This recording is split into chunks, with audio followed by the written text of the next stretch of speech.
Hi, everybody. Hi. Welcome to the show. As you can see, Dana is very excited that we are, in fact, live. Hooray. And now it's Huzzah. 6 o'clock. Although it'll It be six is. o'clock plus like 30 seconds when you all see this. So Yeah, so, hopefully, it is you what it didn't feel is. too impatient. See, the thing is, Steve, Yes. I don't like waiting. I know. I don't like it. I mean, I it's know this about you. don't tell anybody. It's a secret. It's Actually, a it's secret. not. It's No. like the worst kept secret ever. So, how have you been? Kind of frustrated. I have to, the whole thing about not liking to wait. I have to wait, Steve. Oh, that's right. Yeah. Would you like to tell everybody what you're waiting for? To wait. This is because I it's think it's that it's cat. it's potentially very exciting. I know, but what if it's not? What if it's just disappointing? Well, let's not be pessimistic. I can't help it. I'm amazing, Steve, but not everybody recognizes that. And that, you know what? That's their problem. I know, but it's my problem too because I have to deal with them and their decisions and their actions. Well, why don't Hi, you Kemp. say Hi, Radical Bacon. Hi, Jason. hi, Jason, and Kemp and Radical Bacon, and why don't you tell Jason, everybody I don't what have you're any friends to tell. Steve, Jason's here. Does that count? the Are you it's my the other friend? it's it's the other Jason, or it's another Jason. It's another Jason. There are many Jasons, There are actually. so I've heard many it's a Jasons. relatively common name. It is a relatively common name. I have a cousin named Jason, and one of my best, actually, two of my best friends growing up were named Jason. And now my best friend as an adult is named Jason. First date was with a Jason. Oh, really? Yes. And weirdly enough, that one is Jason Harding. That people don't Jason realize. Harding didn't know me at the time, Stephen. He was passing Stephen, through you're Pennsylvania, and at you passed each other like ships in the night. What? What I did got the you email. gasp? Huh? I got the email. Here we are. I drive. Okay, so What does? I wonder if I asked really nicely, maybe they'd let me stay and read for Professor Plum. But anyway, maybe not. I don't know. You need to tell people what's going on now. You need to let Okay, everybody in on what's going so on. locally there was an audition for Clue, the Yes. musical, which is also based on the board game, but not remotely based on the movie. The movie with Tim Curry. Yeah. Not. Okay, well, Jason, I would tell you, and you can be my friend, but it doesn't make sense to tell you that you're back because I would think you would know. At any rate, so I tried out for that on Monday. And today I found out that I got called back. But callbacks are tomorrow, until tomorrow. They won't post the cast until Friday. I want them to pick me. Of course. They should pick you. I'm sure you're brilliant. Oh, gracious. I am so sorry for your teacher, Jason. And the email you just got were the sides for and apparently there's a song that they do together. A big number with the whole cast? No, like two of them. Colonel Mustard. Okay, everybody. So reading between Mr. Green and Miss Scarlet both have everyday devices. I guess that's one that the cast sings. Oh, okay. Lordy. Okay, and Miss Scarlet is one of the parts that you are Miss Scarlet and Miss Peacock. Yeah. There's also a link to Google Drive with parts played for each song. We won't have a lot of time to review the song callback. We don't need you to memorize it, but review it. Oh, golly. Okay. Oh. You're going to do so good. You're going to be so good. I don't care if I do good. I just care that I do good enough and they pick me. Because I talked to one of my fellow teachers. I told her because she's she is in charge. She's doing one act this year. She's no longer teaching the drama class. She has Okay. pulled back from that, but she does a fair amount of local theater as well. And I told her that I got called back for this, and she's like, "You're gonna do great." I'm like, "I don't care if I do great. I really don't." Karak, now we don't start the episode right away. I know, Yeah. I got We're gonna this. Do we're they gonna got chit me? I chat. want them to Yeah. get me. Yeah, you can come back at like 6:20 if you don't want to hear this. It's Yeah. all good. Yeah, we Go waste make a a whole bunch of sandwich, time come at the back. beginning. Um, Yeah, make me a sandwich. I mean, but make me a sandwich. yeah. So I mean, but this is I'm gonna have very pizza. me. I've got pizza sitting right over here. Mine isn't done yet. I have to So wait. you, I have wow, to wait. I have to wait you're for waiting all for the that things. too. I know. Oh. Well, Radical Bacon, when was the last time you auditioned? You got to audition. See, the thing is, the callback is like frustrating because like it doesn't mean you have a part. Literally, y'all, last night I woke up in the middle of the night and I dreamed that they'd offered me one of the roles. And then you woke up, and they hadn't No, quite I woke offered you up. one of the roles, but they had No, called you I back. woke up and I remembered having been offered the role. I was like, yes. And then I was like thinking it through. I'm like, when did they offer me the role? What day is it today? What even time is it? And I went to look at my phone. It's like, and I checked my email. It's like, here's the callback list. I was like, okay, so I've been called back. Clearly, they are not offering me this role if they are calling me back and other people for this role. Darn it. You're gonna did I nail yell it. at the mic? Sorry. You are gonna nail it, and you're gonna be great. I know that is not in question at all. I'm not. I've. But the I'm reason very I happy keep with saying who I am and my skill, but you control what you can control. You can't I know. control what decisions other people make.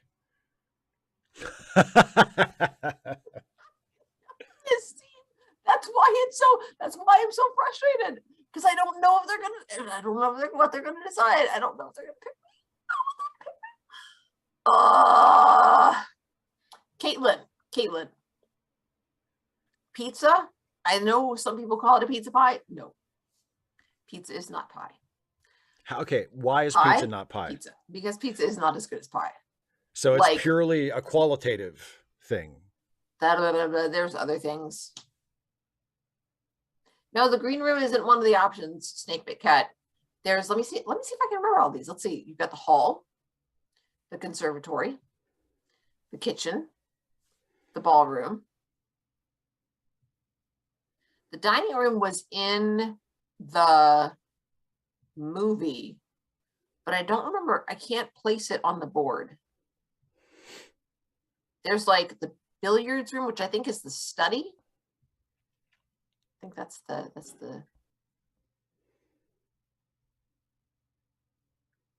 And by the way, 255 AD, yes, that would be fine because I do genuinely want to hear about your Superman concept. So this one time only. You may submit it separately from your question if you want.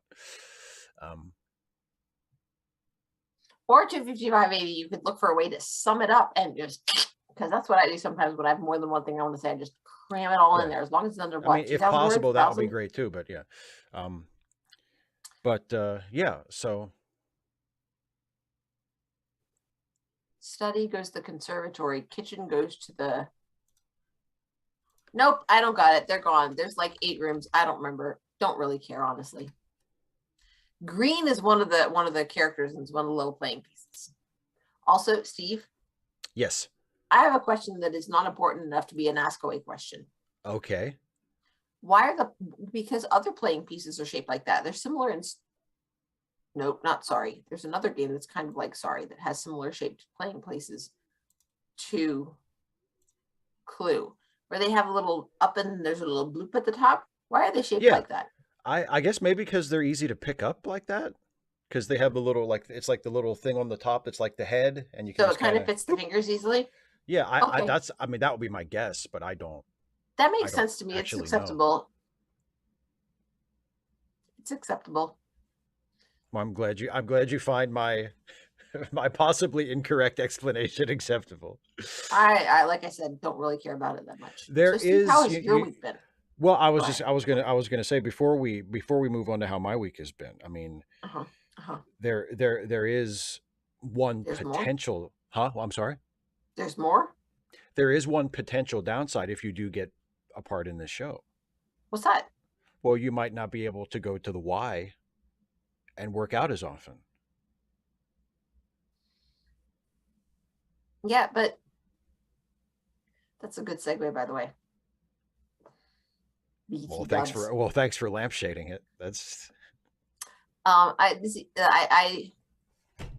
don't like going to the Y. But are you why okay? not? Are you Why the don't you same? like going to the Y? Well, you know, Why don't you like going to the Y? but Steve, you know why I go there? I assume you go there to exercise. Mm-hmm. That's Yeah, the Steve. yeah, Steve. yeah, Steve. Dana. I don't like exercising. I don't like exercising. I don't like exercising. I don't like Oh, exercising. well, Oh, Dana, I don't like exercising either. you do. Yeah, I do, but I do it for the Why? If you don't like exercise, why do you do it? I do it for the same reason that you do it. What? No, Steve. Steve, What? I'm not letting you borrow my dress. I did. It's right there. I That's don't. why I exercise. I'm not letting you borrow my dress. Nope. Well, I don't want to borrow your. I mean, I don't have the tits for it anyway. So. I mean, I know a good plastic surgeon. And scene. Ta-da! I take a bow. You take a bow. We take a bow. There's a bow. They're bows. Actually, I take a bow. You take a bow, and then We bow bow. together. Yes. Ta-da! Ta-da! Steve Kemp exercises Chalmers for the ladies. That's right, baby. Flex them guns. Flex them guns, boyo. But there's hardly any gun there. There's not a whole lot there. Flex it. Look at that. Look at that definition. There's I nothing see on there. the It's inside not. of the It's not that. It's I not. also see up there's here not a and peak like or anything. pull the shirt up so we can see the shoulder. Pull it up. Now, look at. There's barely anything there.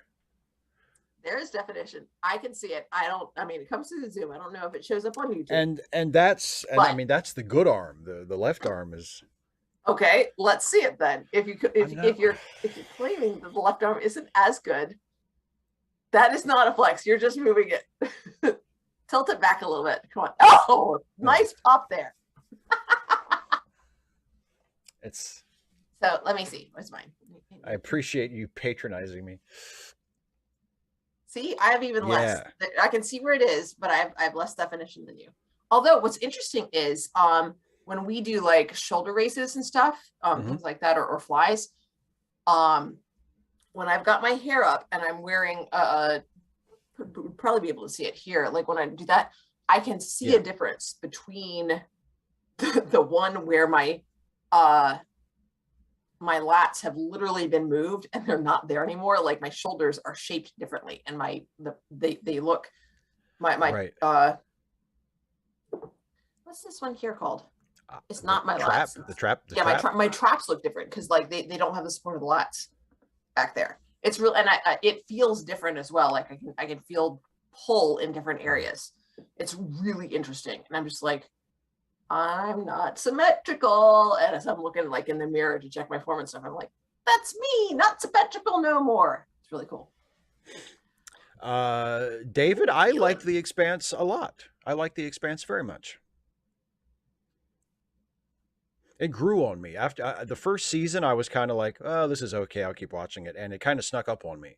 And the characters really kind of snuck up on me. Like about maybe midway through season 2, I kind of realized like, oh, I think I really like these characters. And I didn't realize that, it just sort of, I didn't realize how much I had become invested in the characters until I had been watching a bunch of the shows. So I thought it was an excellent series. Radical Bacon. What I really, really want to know is, did you sing the song?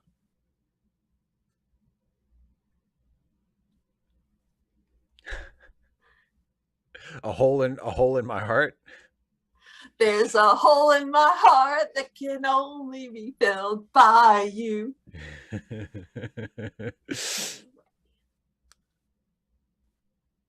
I don't know what grew like a fungus, Jason, but I will take your word for it.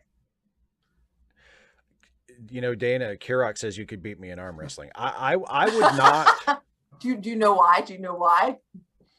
Because I don't know if it even counts as cheating if you're just like really over the top about it. Like grabbing the other, like you pull with the other arm, and then you like smack the other person across the face with your I think free that hand. counts as cheating. I think that counts as cheating. I think using two hands and smacking your opponent counts as cheating in arm wrestling. But at that point, when it's so overt and obvious, like you're not really trying to get around the rules. I mean, like, is it really a thing? Yeah. And Philip, Amos is my favorite character. I think Amos is a lot of people's favorite character. I haven't really engaged much with the Expanse fandom, but I would not be surprised at all to find that Amos is like a lot of people's favorite character, because I think he's fantastic. And yeah, Dana, you probably could beat me in arm wrestling. I mean, you'd let me win. No, I wouldn't. No, I wouldn't. I respect you far too much. Well, if I played by the rules, if we both played by the rules, and you actually made an effort, and you'd beat me. I'm absolutely, You think so? Yeah, absolutely. Why are you so sure that I would beat you? Well, in fairness, I don't know exactly, because you do more bicep work than I do, and you certainly do more chest work than I do. I cannot do first of all, even if I can't do anything that involves bending my toes. So no plank style push-ups for me. But even if I put my feet up on something and do push-ups that way, full extension, I cannot do very many push-ups at all, if any. And you can do them, and that definitely involves bicep and chest work. It involves, when you do arm wrestling, it's not just the biceps and like the forearm muscles, it's also, chest and shoulder work. And overhead press has always been like, overhead presses suck. So yeah, shoulder and chest work I'm just not as good at it. Now, okay, well then I'd probably beat you. You probably would, absolutely. However, if it involved like an actual fight, I'd totally take you out. I have no doubt of that. I think of the two of us, I'm scarier than you. Well, because I think of the two of us, I think you would be more willing to resort to underhanded tactics sooner than I would. Why would you not start with them? I mean, if you have tactics, that's exactly what I'm saying. Well, because I would be like, I would hold out hope. Well, maybe we can have just a nice, clean wrestling match. And then, before I know it, I'm like lying on the floor, gasping for breath, bleeding, spitting out my teeth. Because you're like, Radical Bacon, Dana has more bloodlust. That's what I'm saying. Yes. I mean, the question is how much you want to win. And what you're willing to give up, how much pain you're willing to endure. I just think Steve doesn't want to beat me as much as I want to beat him. In most cases. Steve, what did you think of The Expanse? I already said, David, I liked it. Geez. I liked it. I liked The Expanse. I liked it a lot. Did we ever get into how your week was? Because I remember I started to ask you, and then you said, before we get into that, Dana. I wanted to do our little, which I'd forgotten about again. I wanted to do our little skit. Since you reminded me before the show, like we talked about it. We did the joke bit when we were talking. I was like, I'm going to forget that. And guess what? I did. You did, and but I've got you. You put it in your notes for the show as a reminder. And you reminded me about it as we were setting up. And guess what I did? I forgot again. I'm so impressed with myself. Usually I don't forget things that fast. I've got you. I've got you.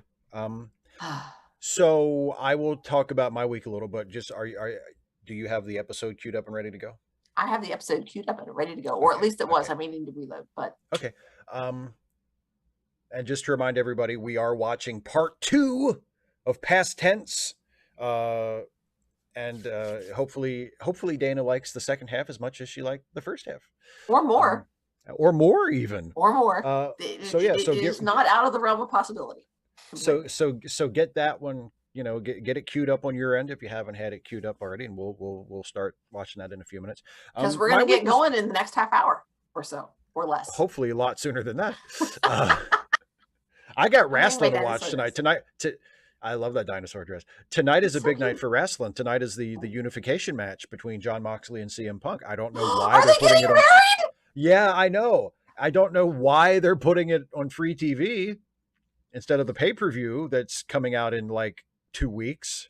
Seems a little nuts, but I Because mean, maybe they get everybody, they play this one on free TV and it gets everybody excited and makes them decide that they want to buy the performance right. view. But what's on the pay-per-view if they gave away the big match? The honeymoon, wedding, Ah, and then honeymoon. honestly, And honestly, there was only one ring. honestly, I would. And Caitlin, we're watching with the recap. Yeah. Um, I might actually buy a John Moxley CM Punk honeymoon pay-per-view just to see what the hell that would even be like. That would be awesome. Just to see your reaction to it. That would be awesome. Yeah, yeah. Oh, But yeah, I had a good better. week actually. My I had a video go up.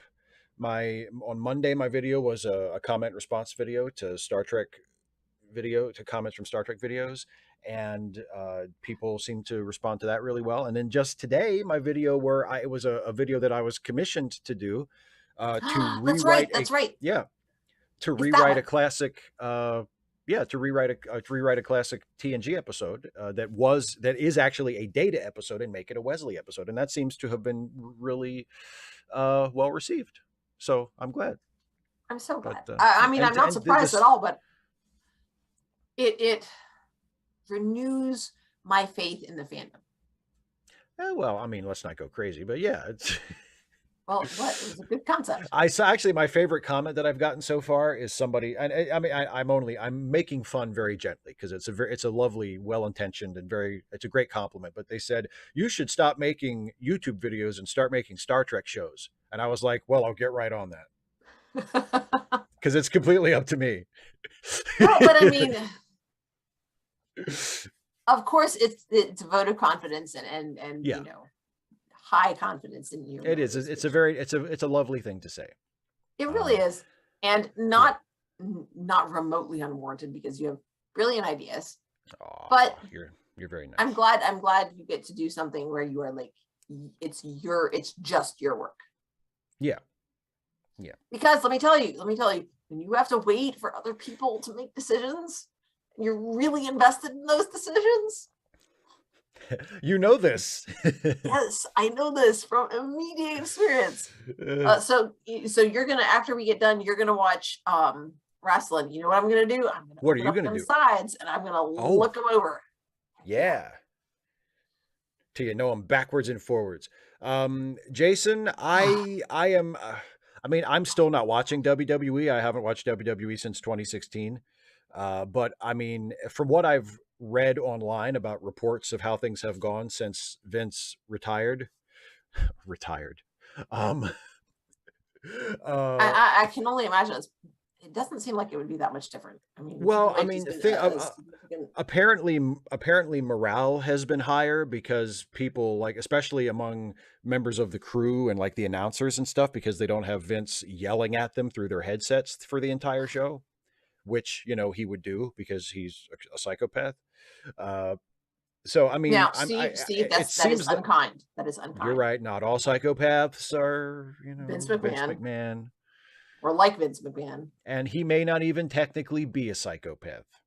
don't I really don't care. know. Has Vince he ever McMahon, taken a test? I don't know. But anyway, don't care. it sounds like it's probably a slightly better place to work. I mean, the thing is, but see, I mean, That's I good. might when Cody comes back from injury, I might dip in and start watching a little just to kind of get back into it because To I see how haven't it goes. watched. Yeah, because I love Cody and I'm invested in Cody already, and I haven't watched WWE for so long that I really don't, except for the guys that are still there from when I was watching it years and years ago.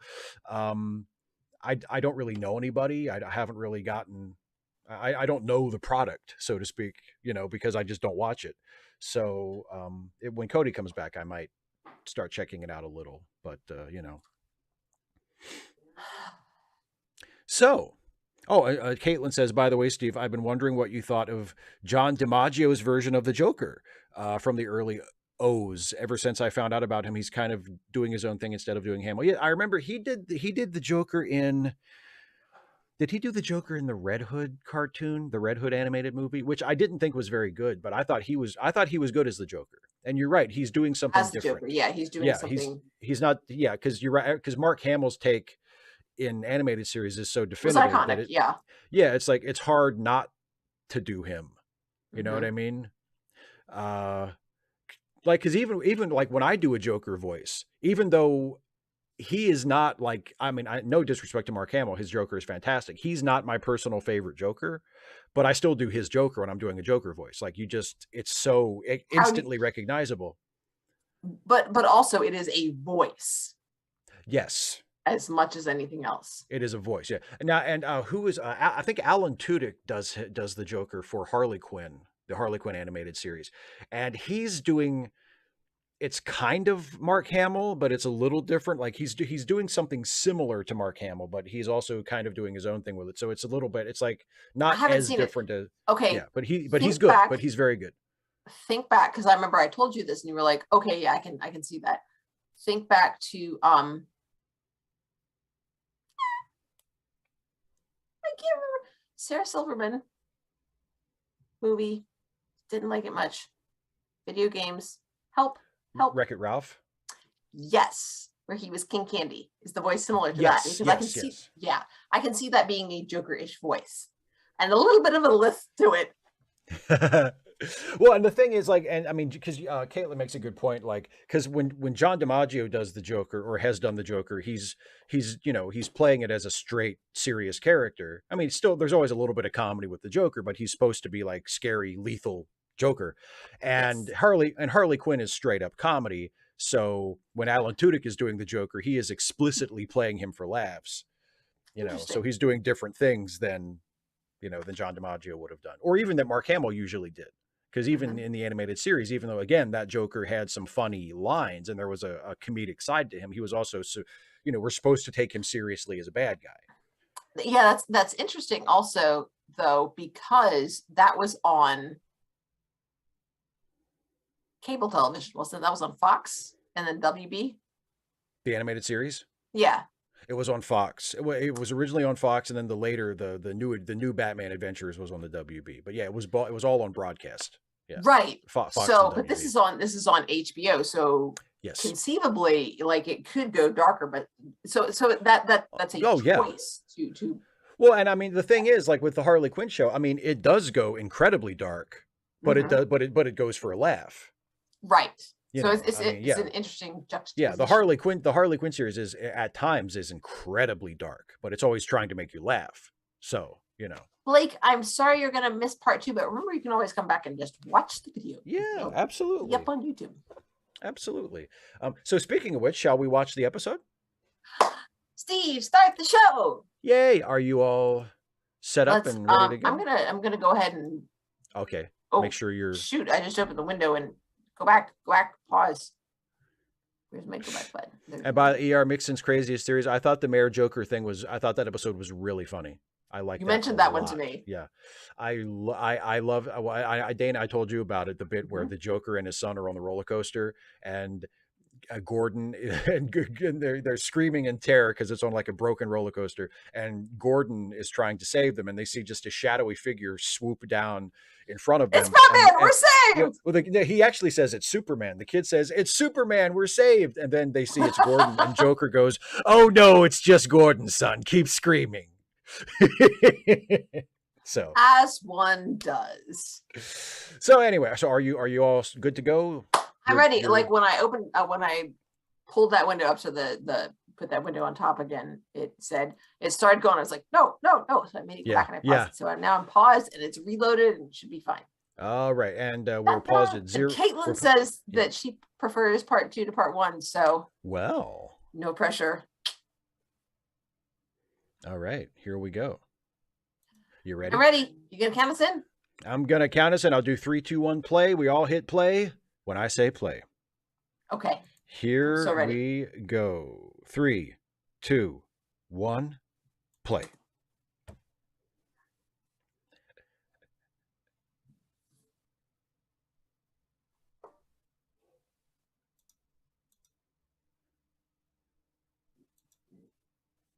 Dun, dun, dun.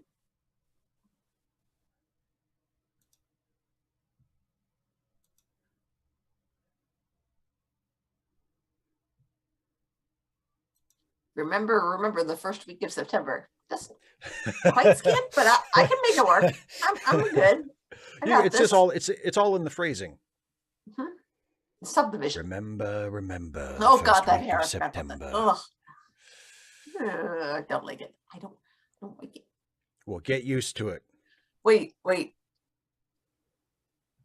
I don't care for that. Ah, nice.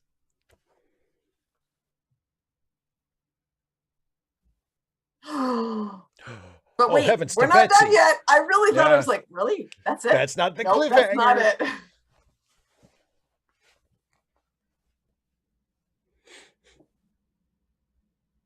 I don't like him at all. I mean, he's fine, but I'm just like,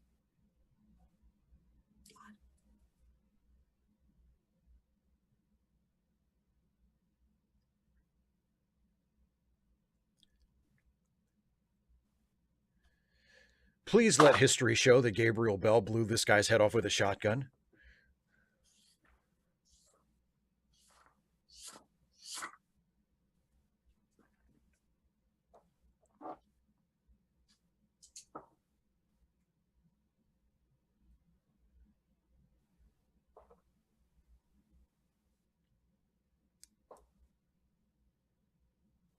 I really, I'm just shutting up. It's fiction. It's fiction. It's just fake. What is your He just doesn't seem like somebody who's been unhoused for any length of time. Like, he's so fake. Yeah. He just does not ring true to me at all, remotely.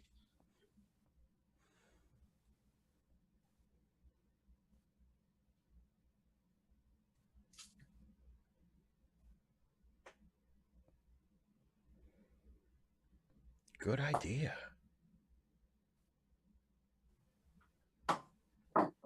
Beyond the barricades, is there a world you're longing to see? I'm going to have to ask you to stop doing that.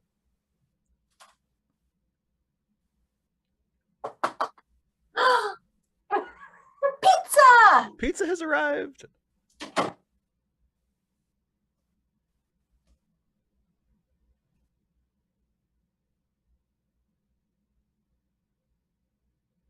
If you calm down. Now, if you keep yelling, I mean, my friend here, he ain't too happy about that. Yeah.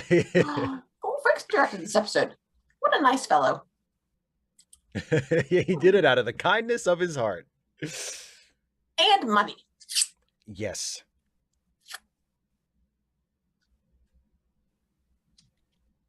They got tackling in baseball Depends on how you play. now? Black, the color of the hair that he still has a little bit of.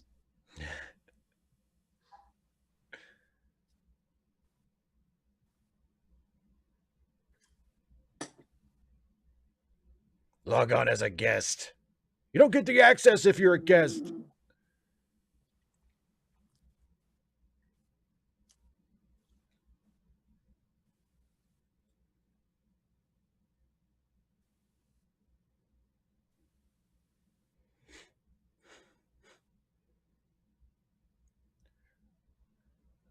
My wife's having a baby and I'm only 2 days from retirement.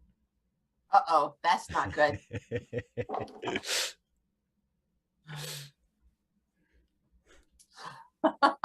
Vilcana, that's good. Yeah. Mm. My pet peeve about guns in movies, especially shotguns, is nothing ever kicks. There's never any recoil, and they could be firing like a humongous shotgun that has enough kick to knock you down if you're not ready for it, and there's nothing. It's like, Oh my God, he didn't think about that? Oh no, that is hilarious. He's like, oh, when Julia says we're the only ones who know that, he's like, wait, uh-oh, that's not good. I'm like, really?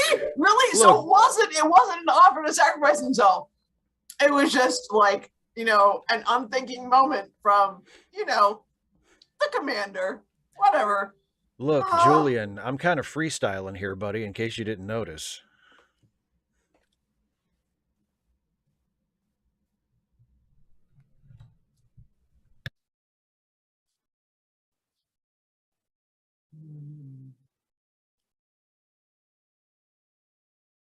Steve, I'm so happy right now.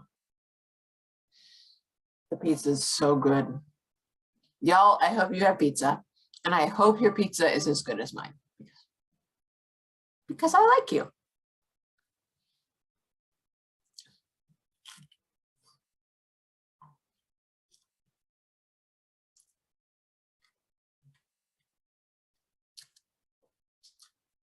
Oh, so tasty.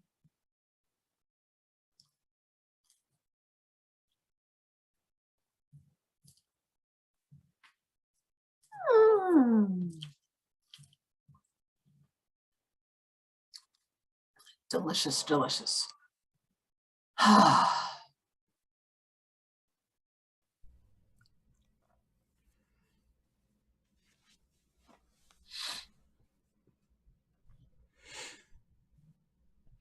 Yeah, it's just Kringle. Made up guns in a made up show. It doesn't bother me that much, but it is something that I notice. Whenever anybody fires a gun in a show or a movie, it's like, oh, that didn't kick at all. Details.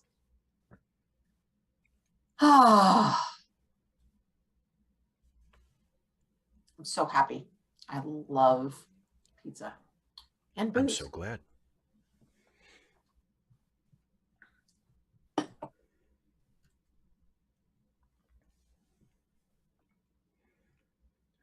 Guest starring Dick Miller as the dumbest cop in the world. That's saying something.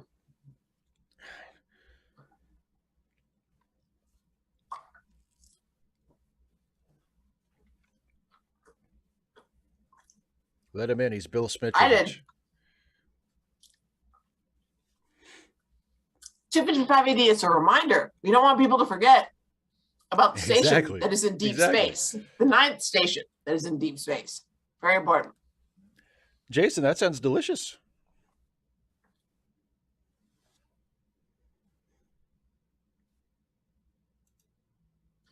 Jason, I hope you said thank you. Actually, Steve, don't let me forget. I need to say thank you because they cooked pizza for me. And Cora brought me pizza.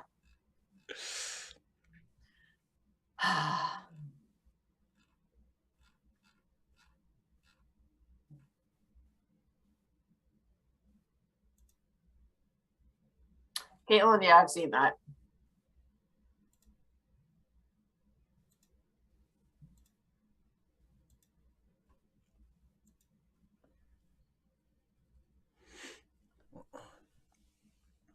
Dun, dun, dun.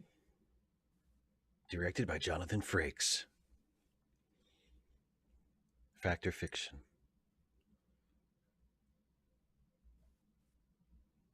There's always something that we can do.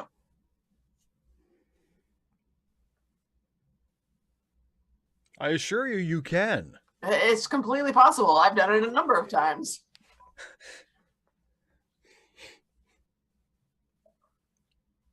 Don't you act at me, young lady.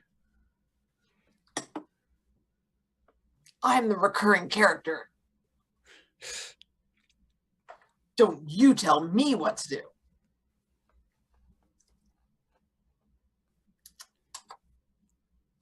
Happy.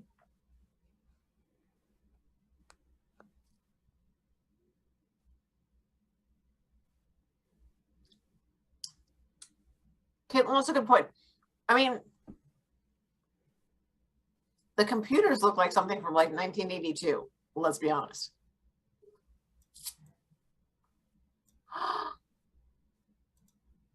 Radical bacon. Which one's Grady? I don't know.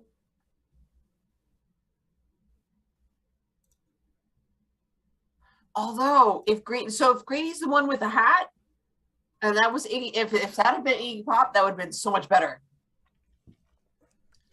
255 AD, I can't.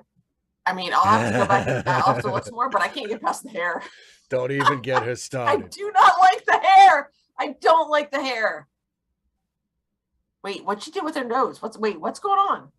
It's to disguise her Bajaran nose because they're beaming back in time to look for Cisco and Dax and Bashir. So she put a Band-Aid over her nose.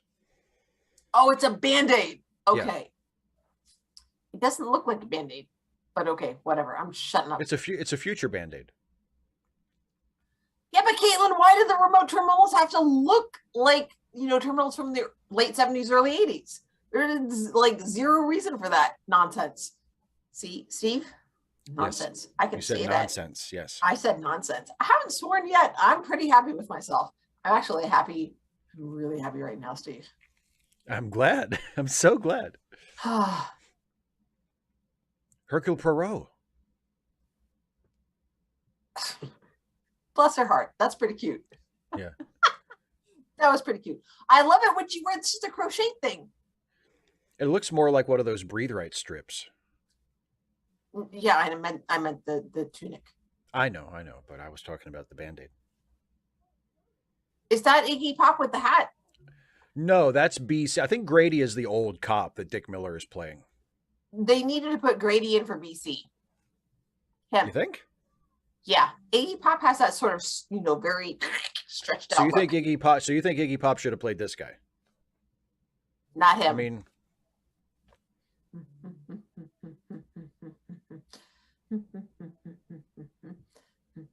him. Yeah.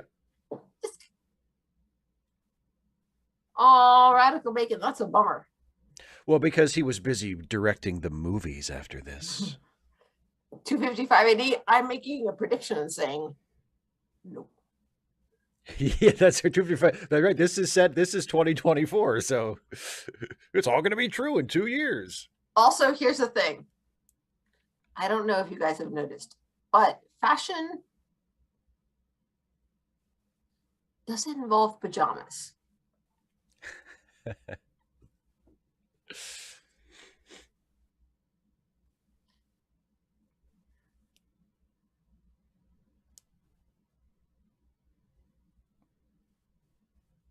I like the way he thinks. An opportunity for what? For your children to play in the streets? Oh boy. Lot.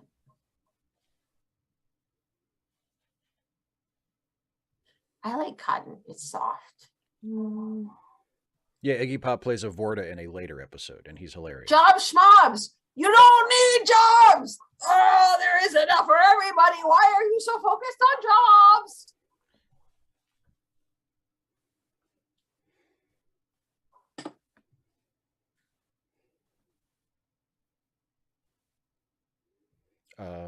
No, Edwin McCain, not you. Who's Edwin McCain? I mean, him, obviously.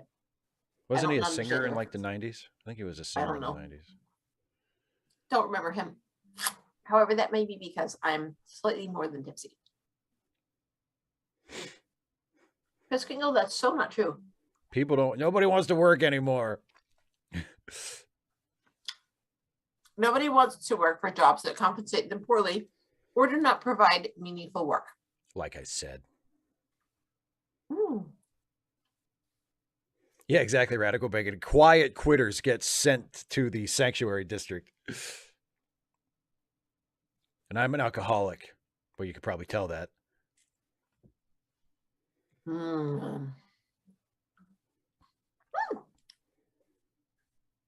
think I dropped a piece of pizza.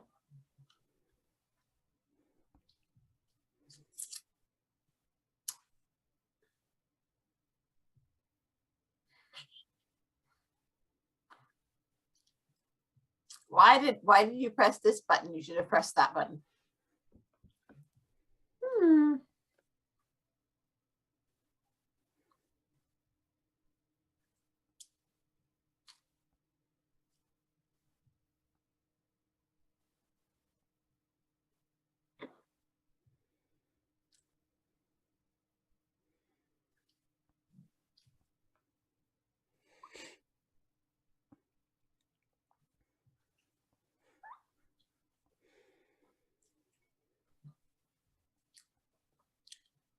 Good night, Kirak.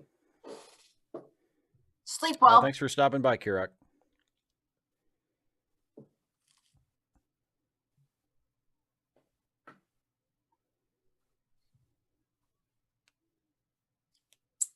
Why? Like, why would you say that? I really think we should kill this guy.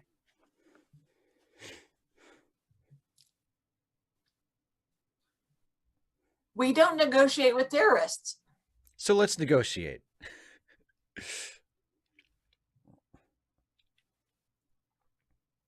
Who's the guy next door? The older white man? No, him a cop.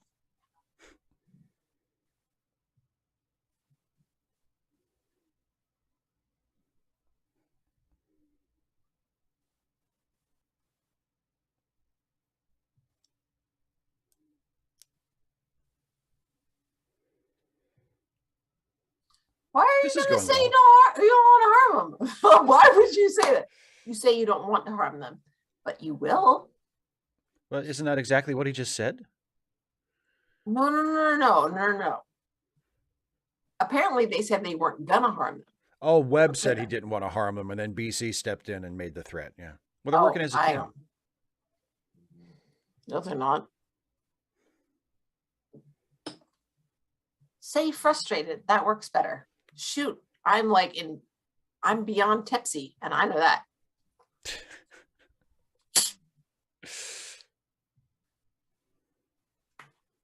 It seems like it'd be fun for him.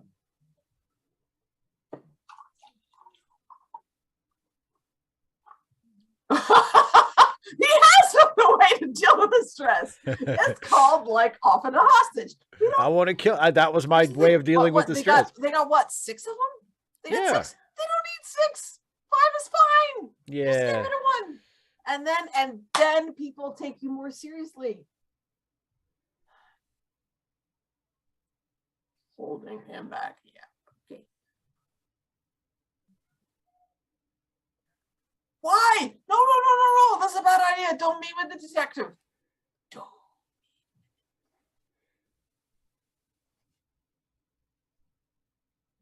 Jason, are we talking about Julian? Because I don't think we have. I don't remember a calm he's talking about that guy. He's talking about that guy. He's talking about Webb, the calm middle-aged white guy. Okay. Don't smack her.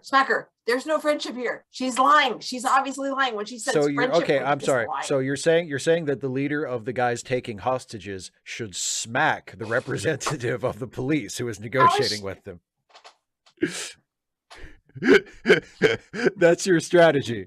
He messes with the guy's hat. I'm here for that.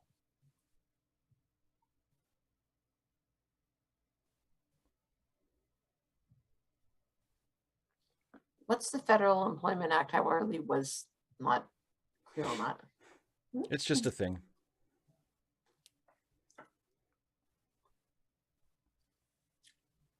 I'm so frustrated with this. No, you are not asking for enough. Okay, listen, just the fact that it's not... I'm letting it go. I'm letting it go. The fact that it's not leftist propaganda enough doesn't make it a bad episode.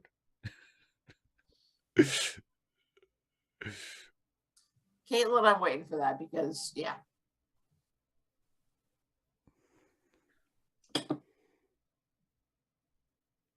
Honestly, screw it. I would stay there. I would totally be like, no, forget your Jobs Act. Screw your jobs. I'm staying here. I'm mooching off the system because you suck.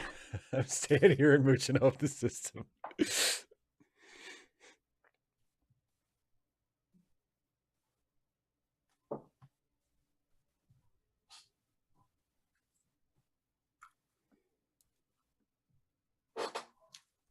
That's a good point, Just Kringle.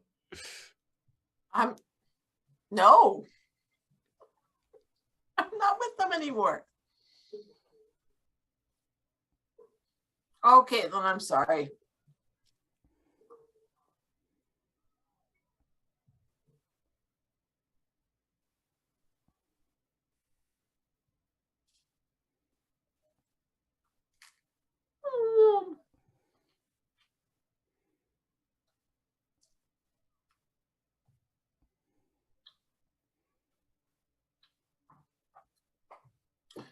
Caitlin, here's the thing.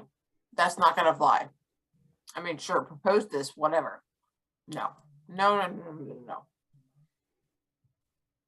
Free housing for people? No. That's not going to fly with Democrats, little Republicans. No.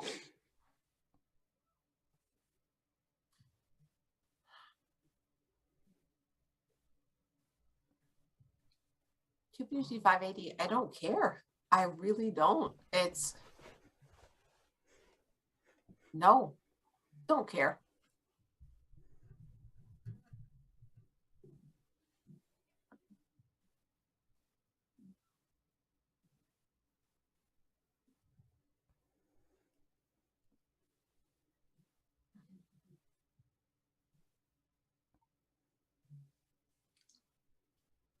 I don't believe you, lady.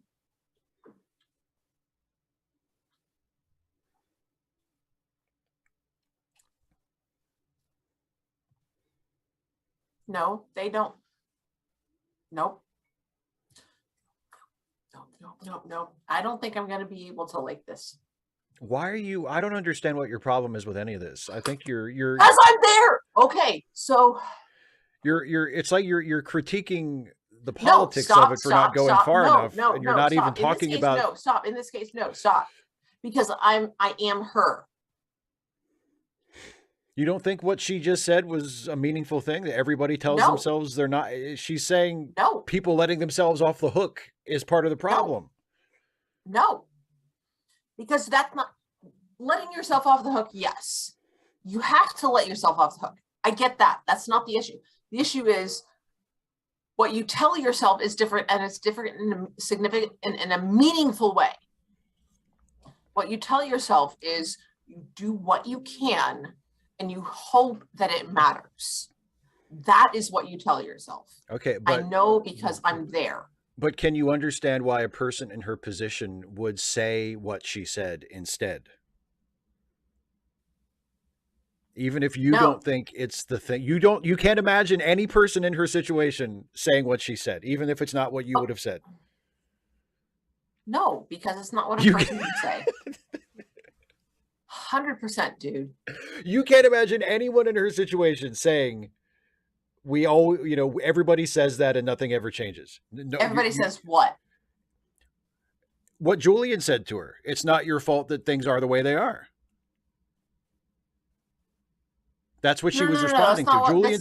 Julian said, you're. I'm sorry, what? Hang on.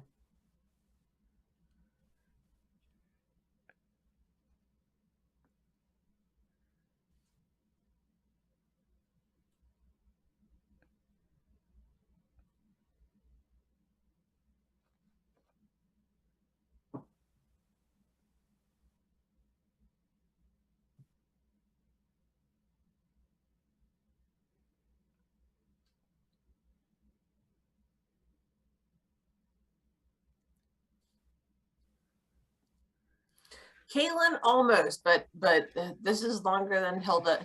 Tired. It's been a long day. I had two meetings today.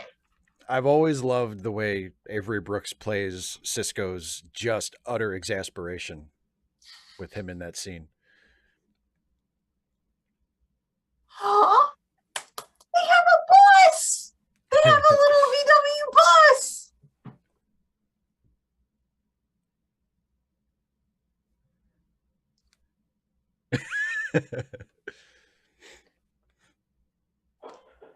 Oh, no, it's the wrong decade.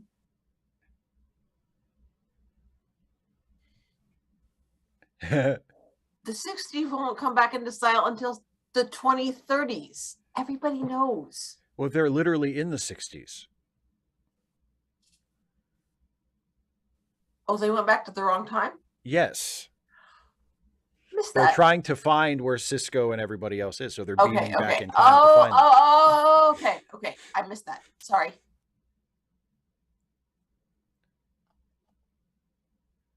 Hugs. Excuse me.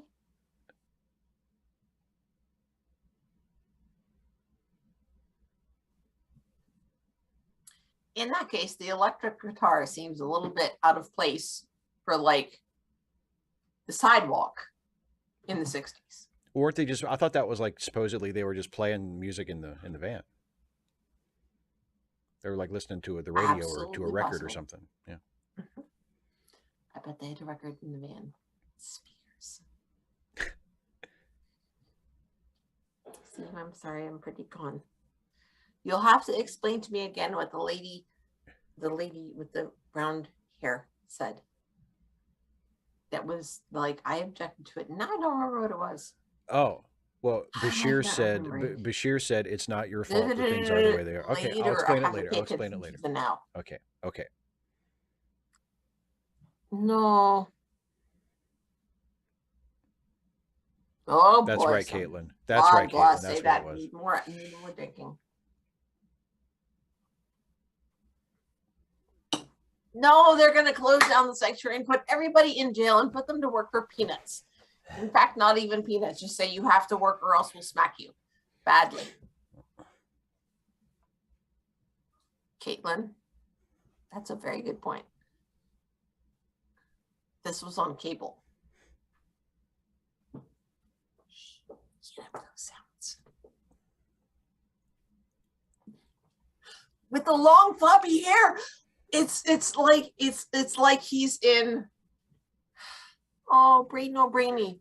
He's one of the boys that is the boy who only one person boy drawing could draw.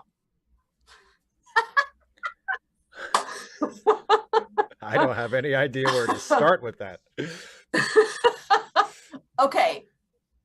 So the guy who came from Disney and eventually founded the studio that did Treasure Planet, like sort of was one of the main animators there. Yeah, okay.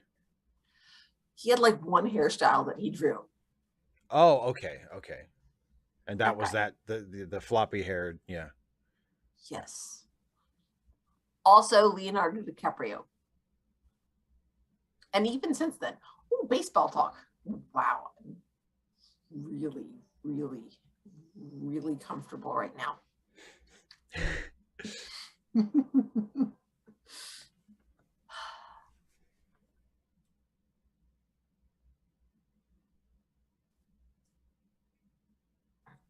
Kris Kringle, is the hippie not supposed to be in a VW bus? Is there some other bus that they should be in? Because what do you have against VW, like Volkswagen? Oh, gracious, that hair doesn't look any better outside. I wonder if she ran into. I will say, if this is fashionable, the long tailored blazer over leggings, minus the skirt, lose the skirt. Just the blazer and the vest over leggings, not tights leggings. I like that look. But you got our Starfleet pin with a brooch. Yeah, her brooch. Not that I could get away with this, but I would totally wear that. Short boots, leggings, vest, over an Oxford shirt, and a blazer over all of it with a brooch.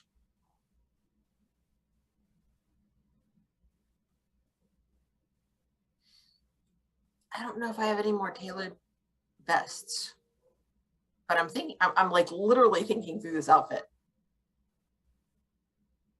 I would look good. I'm so glad we don't have ads. Me too.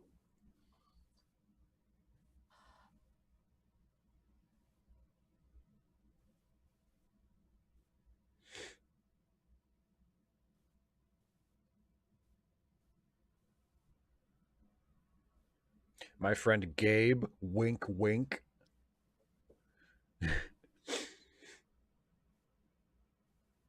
Kris Kringle, I will take your word for it. I am not remembering things.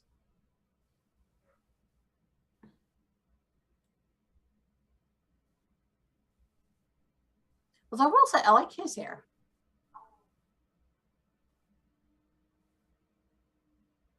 Don't like the stripes. No, thank you. Although I like the collar on her the shirt that she's wearing under the vest. I'm digging that. That's sharp.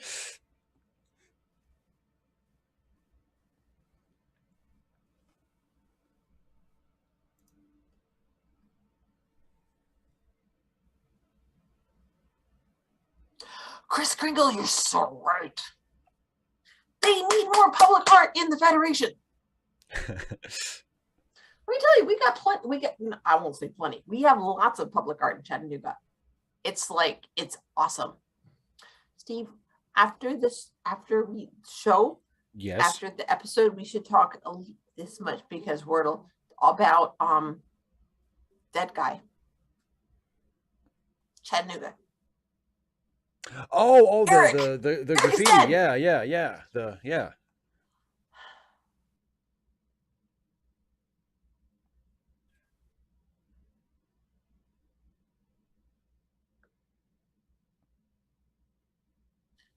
Well, that depends, exactly what happened to her.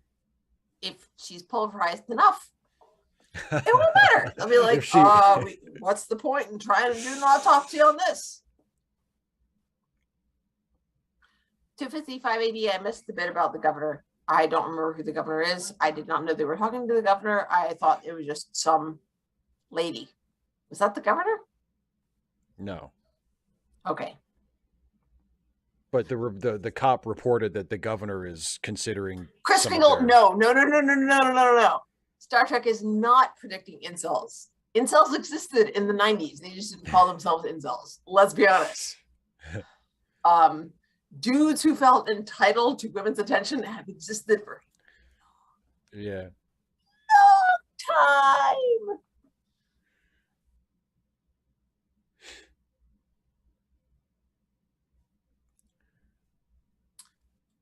Snake McCat, you're not wrong. minus, I will say. Yeah, it does look a little Hamilton, doesn't it? That purple velvet coat that Jefferson's a jerk. Yeah. But that purple velvet coat, yeah.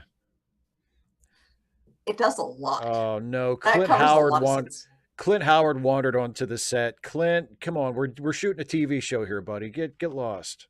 Oh, I really like Chetzia's outfit except for the stripes. I don't like the stripes. I don't like them.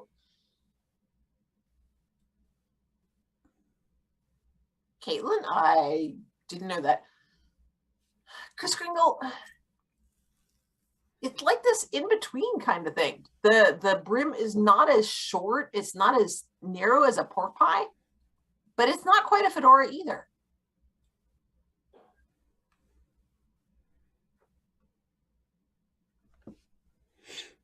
Just take it.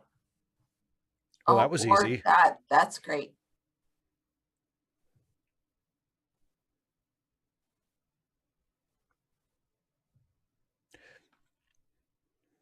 Yeah. Okay. Bye now. Thanks, Clint Howard. That was like way easy. See, all you have to do is ask nice.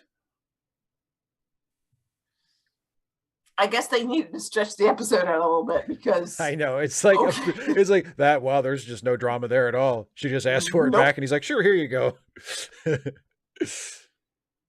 Chris Kringle, that's a great line. That is the best part of our show tonight. You're asking me to help poor people? Huh, get out. Blah, de, blah, de, blah, de, blah. We don't care, dude.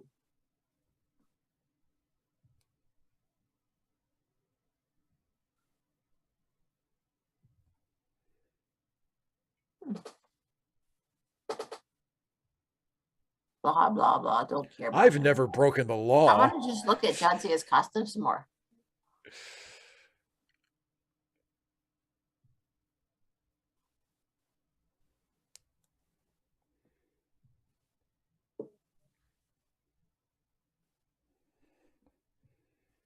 So let's let them be for something. Huzzah! Yay!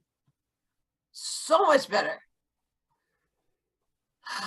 Oh, 25580, I mean, even as not quite hammered as I am, I still remember it could always be worse. Ain't that the heckin' truth? Oh.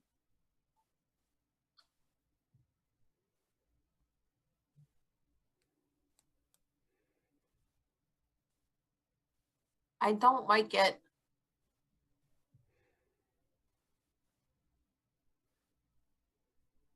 Just Kringle, exactly. That's what I was thinking. The rich guy who never broke the law, except for all the times I broke the law.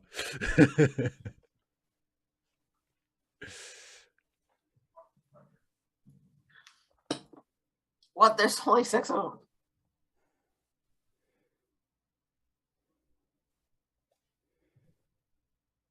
Give me another chance. Oh, that never works. Sorry, lady. Is that Perry White? Perry White. Why are they always wearing? Why is it always like maroon? It's a sturdy color. Yeah, I Nobody can't. wears, Her totally neon accurate green in 2024 the cell future. phone. They wear neon colors in the future in Back to the Future Part 2. Yeah, I know, but this is Star Trek. This Yes. isn't Back to the Future too. Well, Star Trek isn't really a neon type of franchise. I like that outfit. I like the crochet. Kira's outfit, yeah. I'm digging that.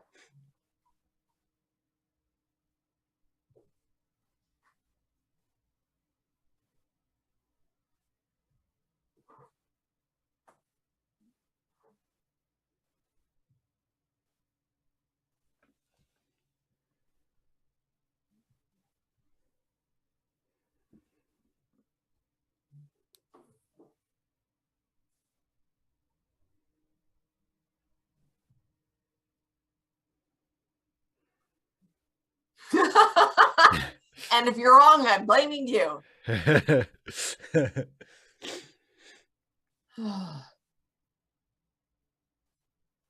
With 2024 radical bacon. Aye. Head zone. Quad cycles prohibited. I like that. Clever.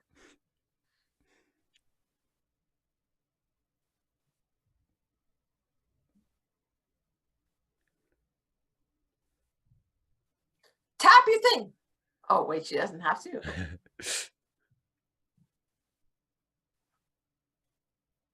Nope.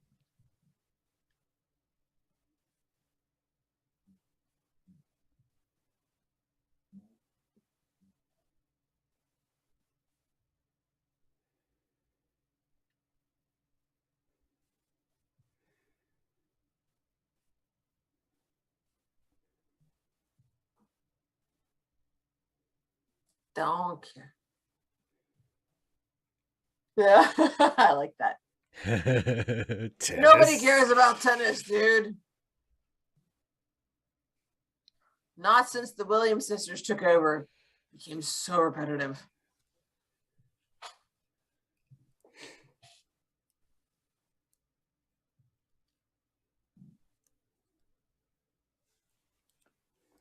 Get on your feet. Ah! So synchronized.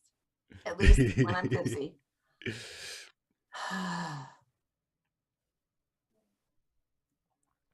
Steve, remember what the lady said, because I don't remember what she said. I remember. I'll talk. I'll bring it up when we get through the episode. Thank you. Of course. Caitlin, thank you for specifying. I don't know what you're talking about. Oh, Steve, I know who Buck Pakai is. Yeah, because he was in an earlier episode. Yeah, I know, Steve. I remember. Good for you. I'm so glad. The canonical greatest baseball player ever in Star Trek. So Star Trek says. Yeah.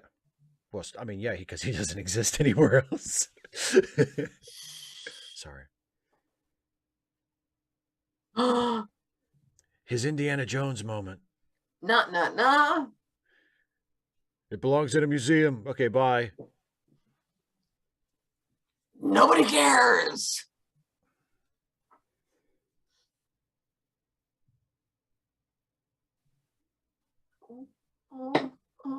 Oh, he tried. This episode's. Oh no, they're apocalypse nowing us.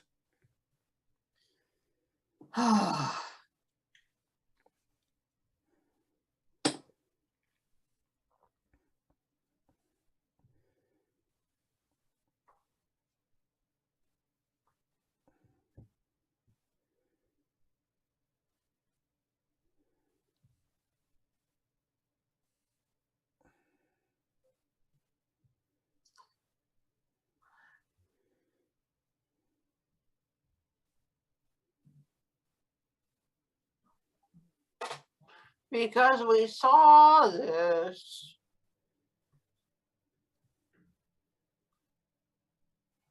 Why didn't anybody else say that? Why didn't anybody else claim they were a hostage?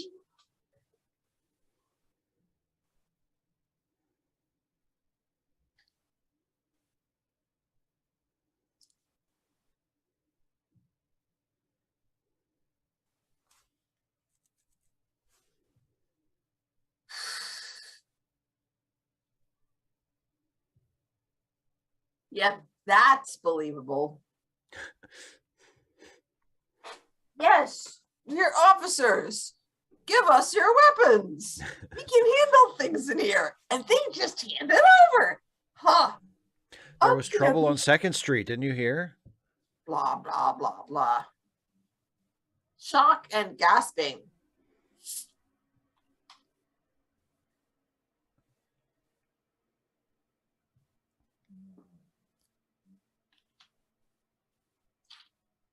I'm with Chris Kringle.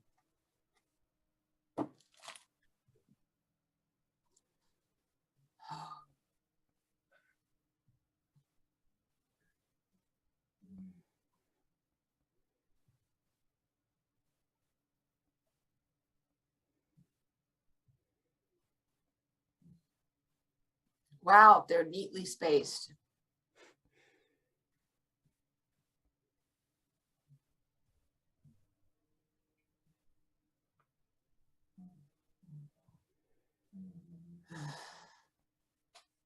It is time for bed.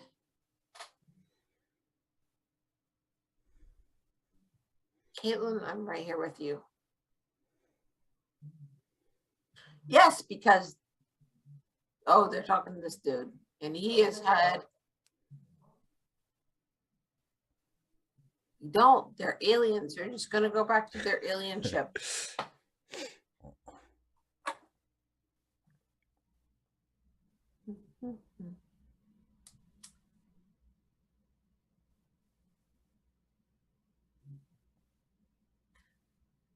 Ah, that's how Gabriel Bell is dead.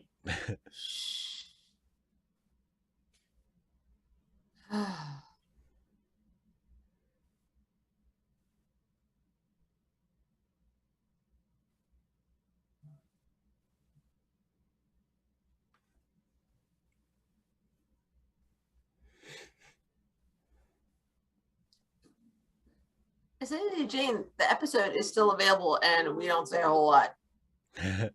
You can watch it later. If you're familiar with the episode, and I think you are, you can stick around and talk about it with us. Yeah.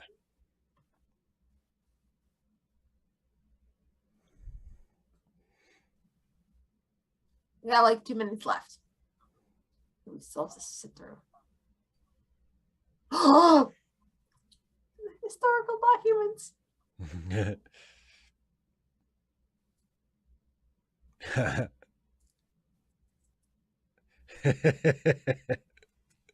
So the explanation is, oopsie.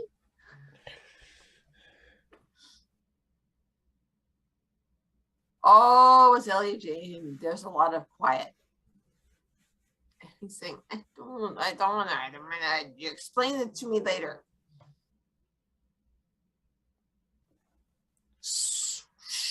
The end. Oh, the end. Okay, so I was wrong. 2 minutes included credits. Bye.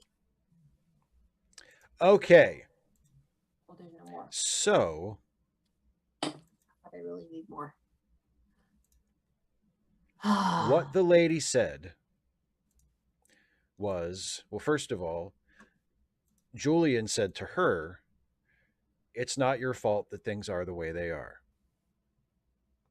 And then the lady said, wait. Okay, hang on. Go back. Why did he say that to her? Because she had been talking about, she talked about when she first got the job working in the sanctuary district, there was a lady who came in to be processed who said she couldn't be there. She had to go back to look after her kids. that she had left with another family somewhere in the district or something. I don't know. And so the lady just instead of checking her in and going through the regular process, she just let her go, and she got in trouble for that. Yeah. And Okay. and then she just sort of expresses regret about the whole circumstance, the whole system, and just the way everything is.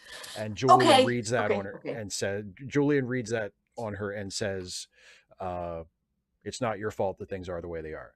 And then she says, "Everybody tells themselves that, and nothing ever changes." Okay. So they're trying to make a grand statement about things, but the thing is, they're also losing the particulars because what you do in a situation like that is say, so, okay.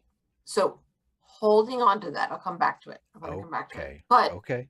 that does raise the question of where are the children? None of that matters, Dana. Yes, it None of does. that Yes, it does. matters. Stop. No, because children exist in real life, and this is a statement about the real world. This is absolutely the whole point of this, Steve. The whole point of this episode, in these two episodes, is that it's an allegory for real life and actual real world problems. So when we ignore, like, it's understandable because it's just a story. But in this case, it's being used as more than a story.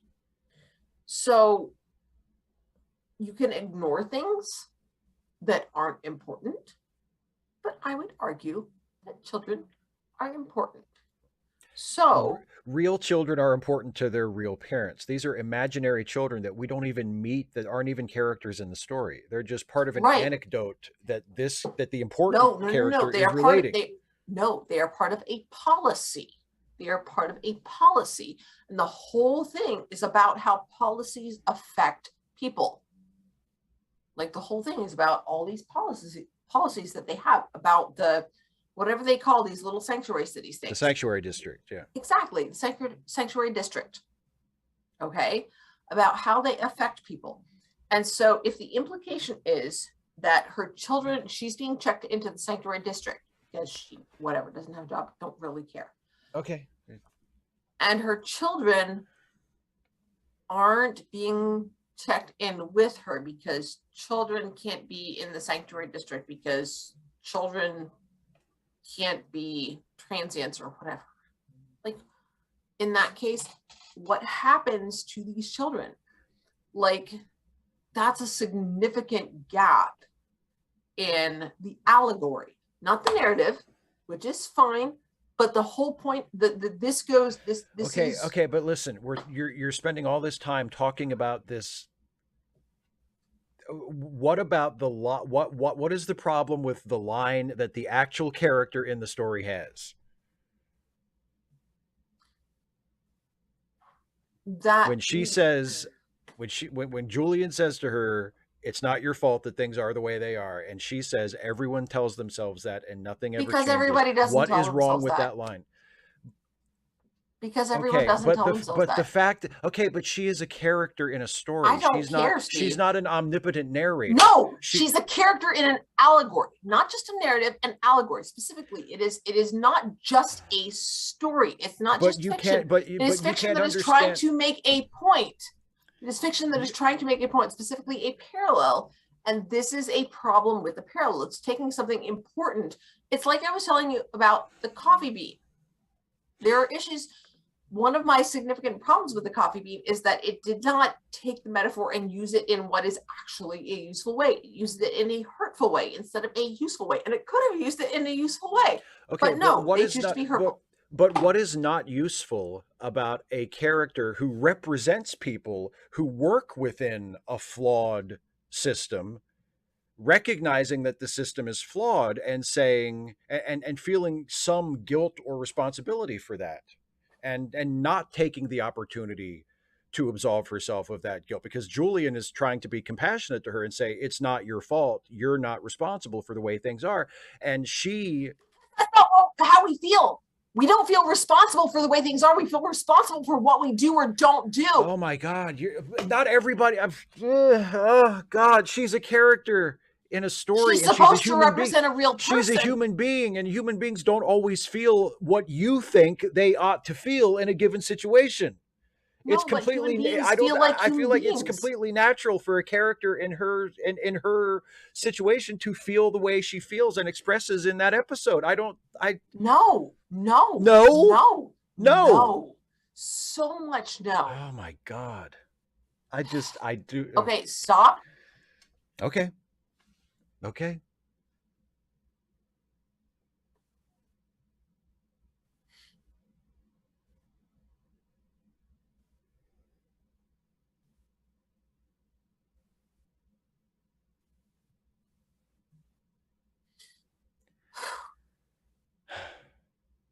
This is actually important.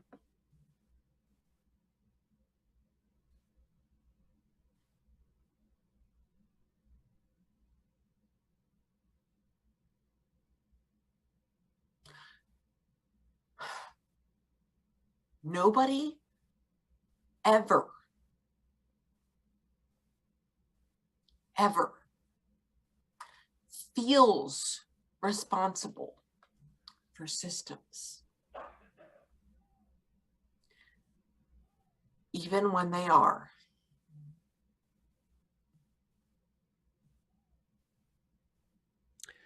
Okay. I don't think that's true. And I don't see how you can possibly know that or say that, but okay, keep. Okay, let me go back. Let me dial it back to my own personal experience. Nobody that I have ever known has ever expressed feeling responsible for systems. Well, I don't know if she was meaning to express. Like she never says the line, No, she "I never feel says it, responsible but for the that's the system," but indication based that's on the the line. feeling that she's working for a system she knows is flawed, and she's feeling badly about it, and feeling like she has at least some degree of responsibility for it. No, no, people feel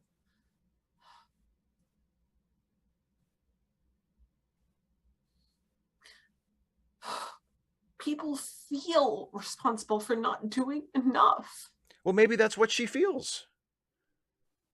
That maybe that's the form that her feeling takes. But I mean, either way, when she says everybody tells Stop. themselves that and nothing changes.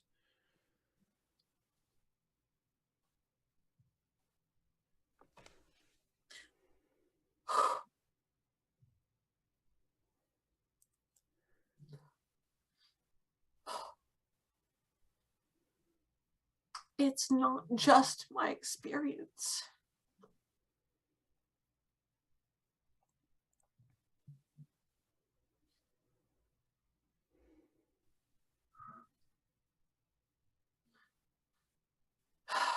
People express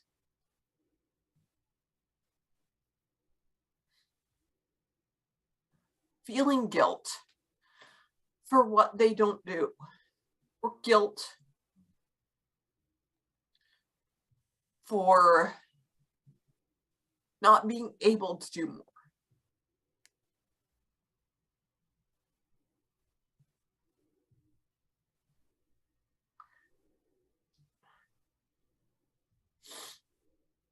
Or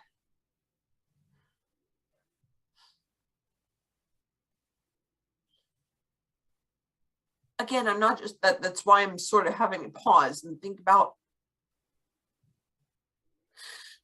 the people that I know.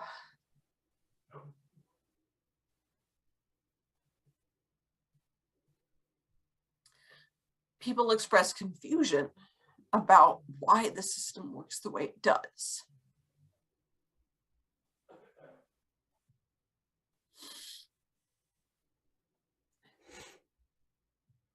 $255 AD. I would question that. If you care, you do something. Maybe what you do doesn't work, but you did something. And the fact that you did something that doesn't work, that assuages your guilt. That makes you feel a little bit better. I did something, but it didn't work. But at least I did something. So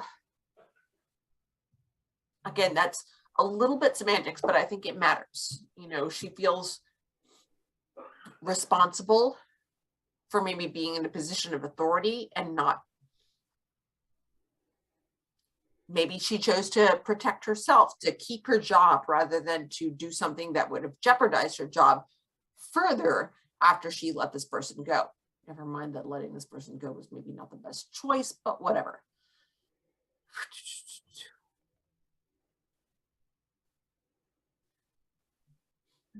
I'm Vilcata. I don't think that helplessness leads to regret. Helplessness, in my personal experience, leads to frustration, not regret. Like when I feel helpless, I don't feel regret. I feel anger, I feel frustration. I don't feel regret. That's just from me. That's not what I'm seeing from other people. So I'm trying to be very specific about what I see in myself, in the people that I have known. But this is something that is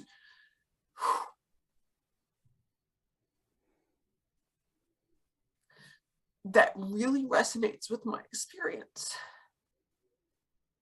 I've seen people who feel like they have no options, who don't have a place to live, who don't look like this. They don't look this healthy.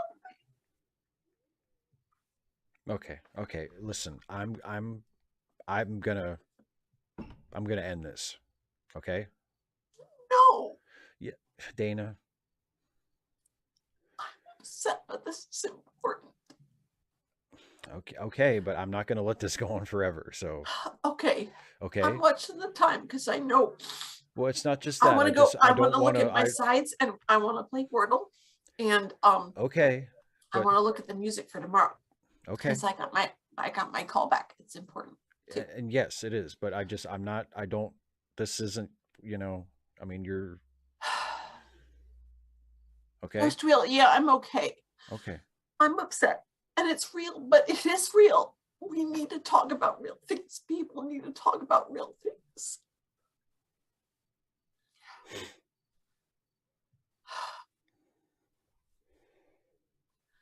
255 80s, some of them in the private sector, just sort of people that I know who deal with these sorts of things. I have a friend who deals with she's in the private sector, and mostly she's working with I'm trying to think of how to explain this. I'm still a little tipsy. I'm not quite sobered up, although the crying has helped apparently. She's a pharmacist, and she has her doctorate there, and so she deals a lot with patient advocacy, and so she's sort of the person I go to for questions about medication and, you know, people who are using, you know, in ways that are not legal or healthy and things like that. So, but she works in the private sector, but she has lots of experience and opinions. She's got lots of both.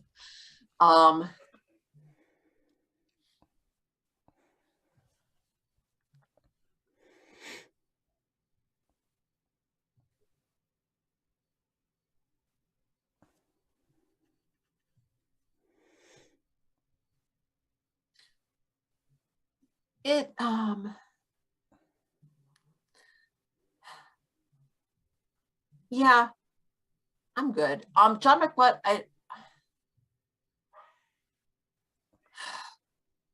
yeah.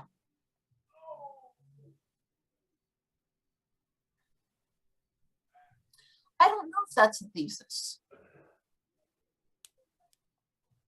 because the intake worker obviously does care, and the cops have sort of learned, have sort of,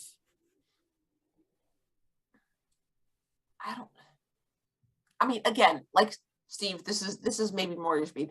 The cops are characters in an episode, as is the intake worker, and that's sort of my issue, that they're trying to deal with all of this. I mean, granted, they gave it 2 whole episodes, but like, it's just not remotely enough. Like, what I'm frustrated with is that they were overly ambitious and they oversimplified what is a complicated and deep issue. Yeah, I'm going to be gentle. I think Steve is being protective here.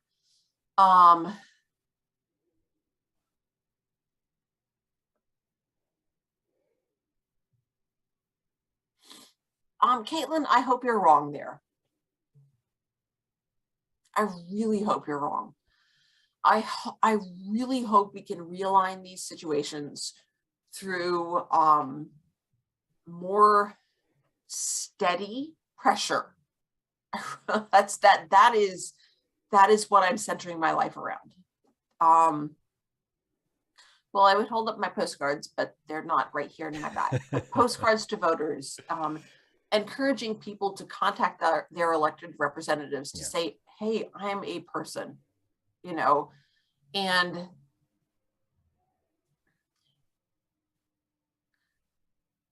to know where the people, the unhoused people in your area live, to talk to them, to encourage them to walk to the library and contact their elected representatives, to contact your elected representatives on their behalf. I just talked with my new freshman with this today about this, about public education and public food, not even public medical care, public health. But the character education that we had for this week was about creativity and creative problem solving. And they had to show a video about a creative problem solving in New York City about access to food and food deserts. Oh yeah, you told me about this. Yeah. Yeah, and about the free fridges. And so we watched that yesterday, and today in my freshman homeroom, I had them respond to that in a survey talking about some of the challenges with feeding everyone for free. And should people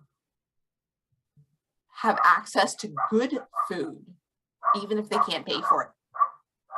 Almost universally, they said yes, even before I had them think about public education. It was really interesting. Said, yeah, everybody should have access to free food because, or to good food, because we can provide that. I was just like, holy heck, y'all are a bunch of socialists. It was really, really amusing.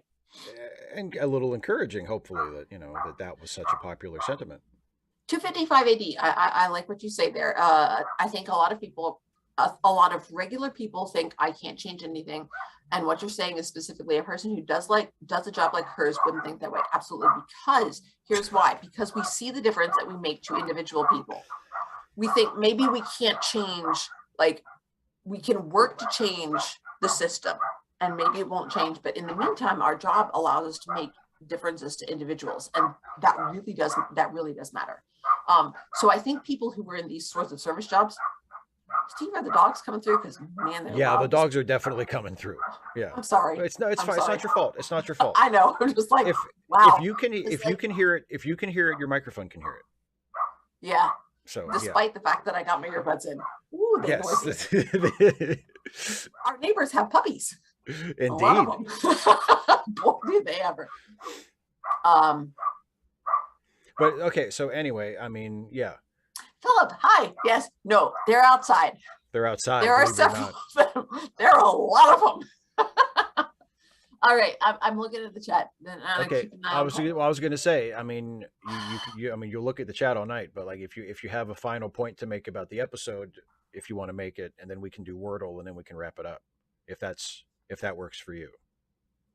Yes. John McWhite. Yeah, the whole why don't people care? That's like kind of an obnoxious question. Yes, people care. 255, I'm not sure that they didn't, but like I said, some of it is because they tried to do all of this in do episodes, which I'm glad they did, instead of just like not doing it at all. Like that's better, but like, oh, oy vey, it definitely oversimplifies things.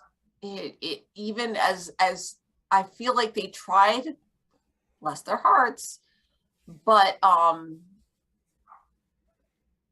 feel like they here. Okay, Steve, hopefully you'll appreciate this. Okay. I feel like they could have and should have done better. And that's based on the fact that's based on my experience so far with DS9. Okay.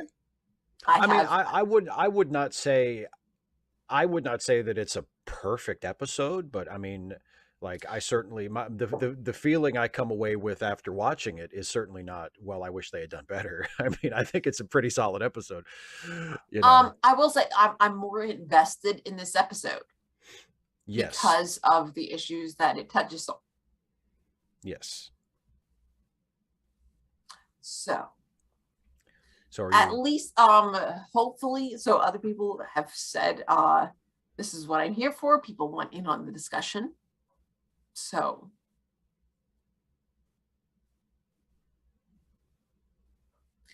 I guess maybe that's what I was looking for. Somebody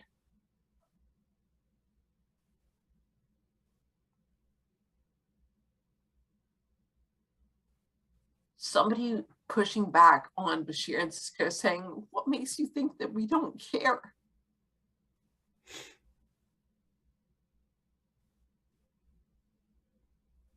Well, you get a little bit of that from the cop. I mean, it's not a lot, I grant you, but there at least is that suggestion, you know, that they do care. They just don't think it would make a difference. Okay, 255 AD. I think the demand should have been more. Now, granted, again, oversimplified. You know, time shortage, but you know, we want jobs. I don't know. Like, people have been asking for a living wage since the 90s. Like, I think the fight for 15 is in the early 2000s, in fairness. Yeah. But people have been asking for a living wage since the 70s, I think. Because the minimum wage originally was it was part of the New Deal. And then ever since then, it's gotten like smaller and smaller and smaller, and it's not really livable. So a living wage would be part of it, but I literally showed this book strategically held up. This book, I showed this in my writing group recently. So it's right here, conveniently placed. People want meaningful work, you know, not just, and especially it would make sense in Star Trek because we're moving to a post-scarcity economy. So people don't need work that just exists to make profit for other people. You know, we're moving towards that. And so this could show the progression towards that. Caitlin, exactly. I think at this point it's like 24 would be a living wage based on what the fight for 15 was originally, when it originally started. Yeah. So okay. So do you want to? I think we should play Wordle now. Dana, let me go to final thoughts on the episode. I think the episode was well intentioned. Okay. It dealt with important things, and I think it was overly ambitious, and as a result, oversimplified meaningful things, and I didn't like that. But I appreciate that they did at least make the attempt to deal with them. So I think that's better than being like, oh, I think that's better than saying, nope, we're not going to do it. Justice. Let's not. Yeah. I'm glad that they tried. Okay. That's the teacher in me. I'm proud of them. Okay. Okay, so do you want? And 255 AD, no, I don't. obviously they obviously don't need that. They're like already feeding and housing these people. Like, what's the point? They're already feeding and housing them, providing them medical care. Just like give them meaning. They don't even need jobs. They have the opportunity for work. Like so much of this doesn't make sense. They have food, they have housing, they have medical care that's already there. Like they just are being prevented from, I don't know, doing what matters to them. It's like it doesn't make sense. Anyway, it's fiction. An attempt was made. It did not achieve what it could have. But they tried. Good for them. Well, we can Let's agree do on Wordle. That. Okay, Wordle.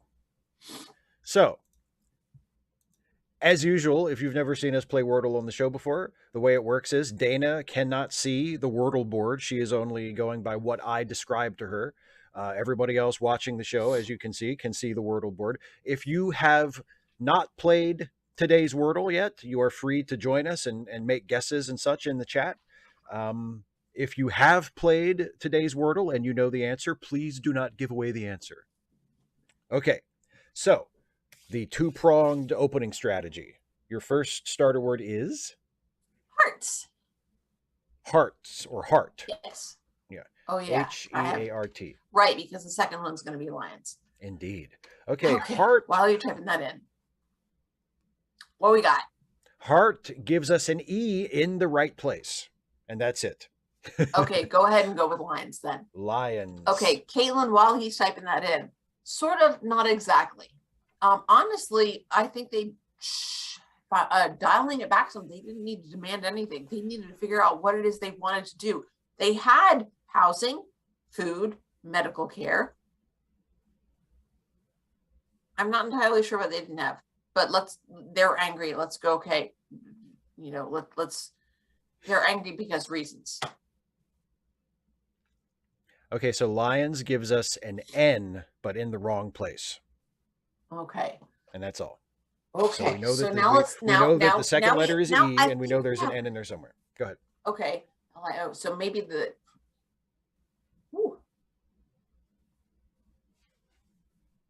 Wow, that's interesting. So other common letters that we haven't used are M. Yes. And D. And P. Yep. And U. Okay, yes. So E is in the right place, N is there, but is not in the right place. Right. So we probably have a consonant cluster at the end because the only other vowel that we have is a U. The only other available vowel that we have. Now we might have a second E, you know. That's true. It could be a second E, yes. But N is not the next to last letter. No. Ooh. I mean, and since there's an E, wouldn't you think that N would probably be the third letter? It would be something E-N, something, something. E-N is a good combination. Yeah. Radical Bacon suggests venue, which would totally work. Venue. Yeah, because there could be an E, and an E could be the last letter too. Yes, that's true. It could be, yeah. I would say try it because that'll at least checks on first of all the second E, which I think is a good bet at the end if there is a second E. Yeah. And it also gives us it also checks the U or begun. That's true. And possibly the N being after the E. So you want me to try venue? Hang on. Oh, okay.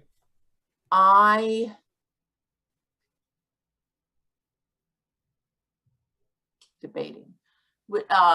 Lots of good ones here.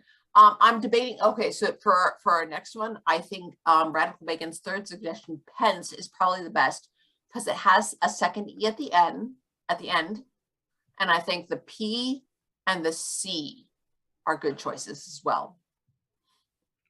Pence, that's my next choice. Pence, P-E-N-C. Radical Bacon, thank you for those 3 excellent suggestions. Those are all really good.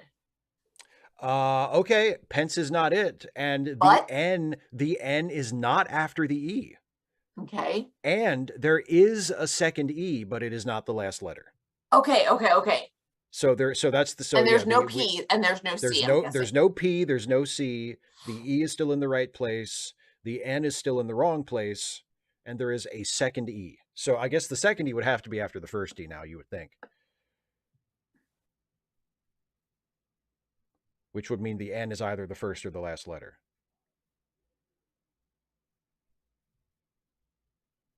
And we had a U though, right? No, we didn't No, try there's begun. we haven't tried the U yet. We haven't tried the U. Okay. Yeah.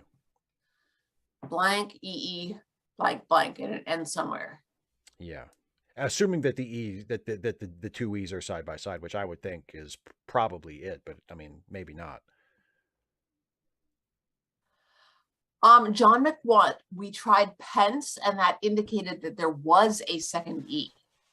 Yeah. So the fact that the E was blacked out, but that means there's a second. I'm guessing based on what Steve knows of the way the game is played, that yeah. There's the first E is green, which means it's in the right place. Radical Bacon's got it. Needy. Absolutely. Let's try needy. Needy? I feel very hopeful about this. Needy. I think that I feel good about that too. Needs would be good. That might be it. Okay, needy. Needy. Oh, I'm feeling excited actually. That's it.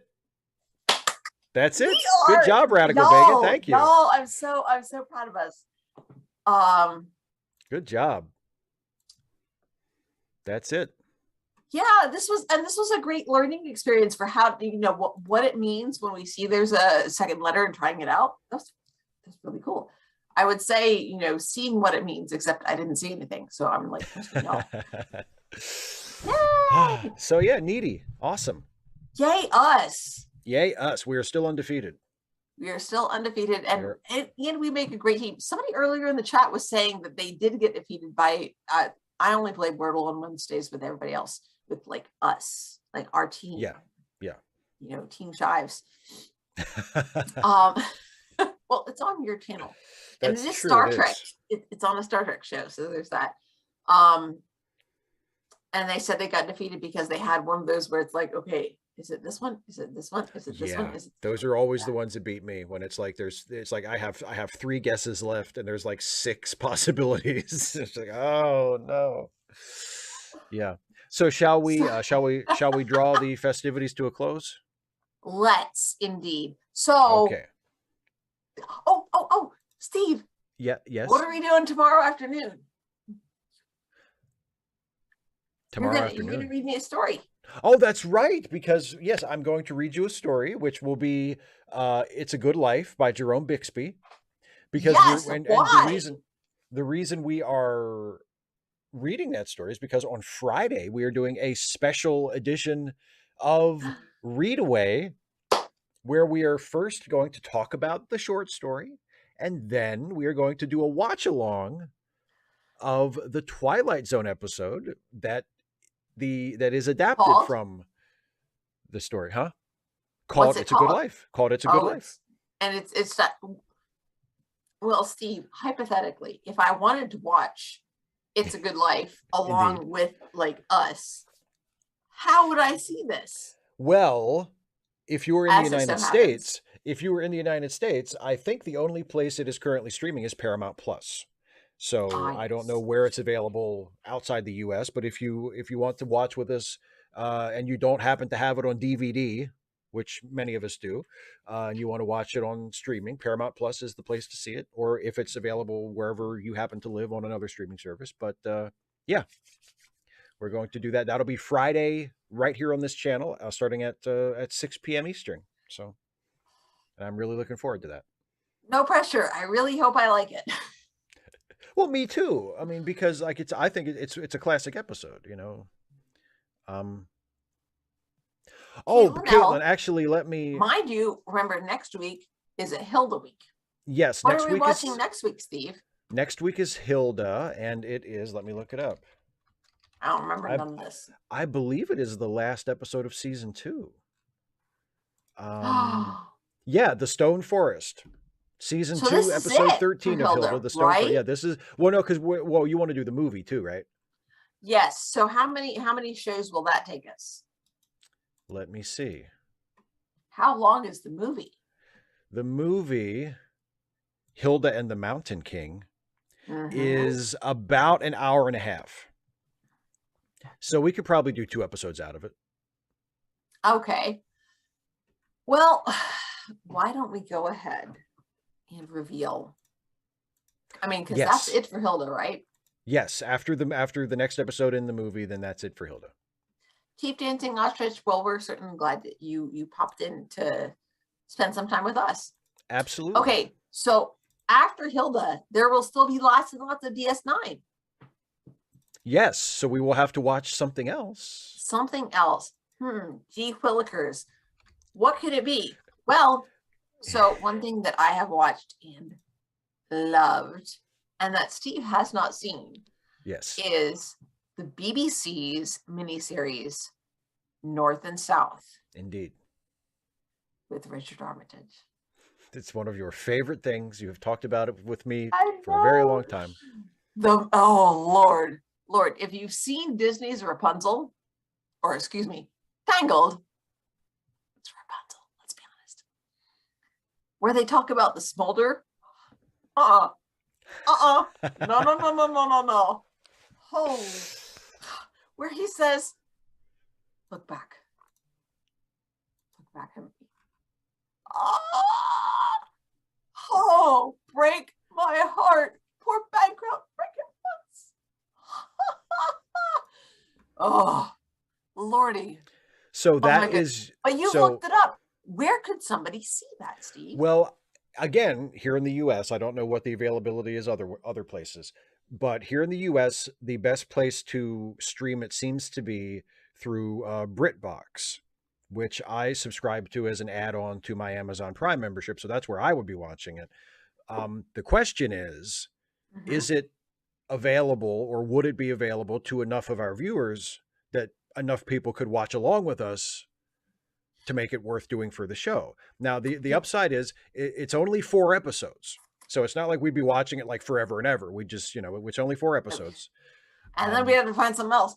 But we might not be able to do it. You would have to find something else, my dear. Oh, you would have to find something. It's a partnership, dude. Yes, I know. I know. We talk about it. Yes. Night, Ben, thank you so much for showing up here. Okay. Yes, good night, Ben. So, Steve, I don't yet have enough viewers on my channel. But you could put a poll up. Actually. I could. Maybe I can put one up tomorrow and see, Is this okay, or does Dane need to find something else? I should do that. I'll put a poll up on my community page tomorrow. You should, Steve. And yes.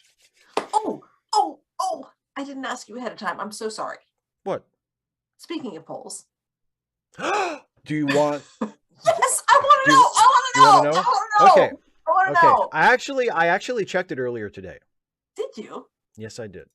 Okay, so what Dana is talking about is we recently started doing a series that will live both on this channel and on Dana's YouTube channel. Oh, there too. Infamy. It's called First Timers and Favorites, where we take turns showing each other movies that we love that the other one hasn't seen. See? And I like this actually. Yeah, so the first episode is on Dana's channel, and we watched one of my favorite films, Charlie Chaplin's City Lights. The second episode is on this channel, where we watch a film that Dana likes, that she suggested, which is the 2008 movie of the movie version of Get Smart. And for Get Smart, we had a disagreement about the quality of the film, because I didn't think it was very good, and Dana thinks it's great. So I put up a poll on my channel to see what everybody thought. And the poll, so as of right now, after 441 votes, the options were: Steve's right, it's not a good movie; Dana's right, it is a good movie; or none of the above. We disagree with us both somehow. So after 441 votes, and it seems like the voting it seems like the voting has kind of slowed down. So this is probably close to the final result. Okay. Steve's right has 39%. Oh? Dana's right. Yes. Has 44%.